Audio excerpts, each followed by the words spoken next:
ہندوستان میں جو ادب سامنے آیا وہ بیشتر سطحوں پر روسی ادب سے، اس میں کوئی شک نہیں کہ اس سے پہلے کے بعض لگا تو اس کے اثرات جموں و کشمیر کے ادب پر بھی پڑ گئے۔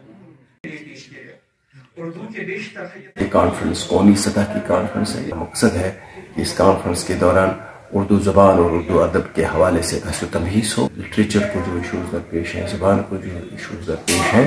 وہ ڈسکس ہوں، اور کوشش کریں گے کہ جو ان کی جو سفارشات ہوں گی وہ سرکار کے سامنے رکھیں گے اور اردو کو جو اپنا مقام ہے وہ اسے۔ یہ کانفرنس بڑی اہمیت کی حامل ہے کیونکہ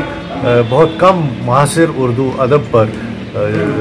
تحریر کیا جا چکا ہے، بہت کم لکھا گیا ہے۔ اس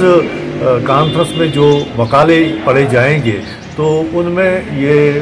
محاسبہ کیا جائے گا کہ شاعری میں، افسانے میں، تنقید میں، نسائی ادب میں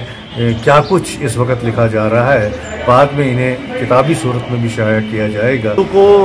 فروغ تو اس سے تو نہیں ملے گا سرکاری سطح پر جب تک ہم کچھ نہ کریں اور اردو کو 10ویں جماعت تک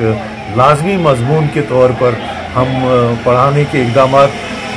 شروع نہ کریں ریاست کی حکومت کی طرف سے، تب تک اردو کی بھلا ہونے والا نہیں ہے۔ اسی طریقہ کا سیمینار پورے ہندوستان کی تمام ریاستوں میں ہونا چاہیے تاکہ وہاں کے افسانہ نگاروں، وہاں کے شاعروں، وہاں کے فکشن نگاروں اور وہاں کے تحقیق و تنقید کے کام کرنے والوں کی ایک تاریخ مرتب ہو جائے۔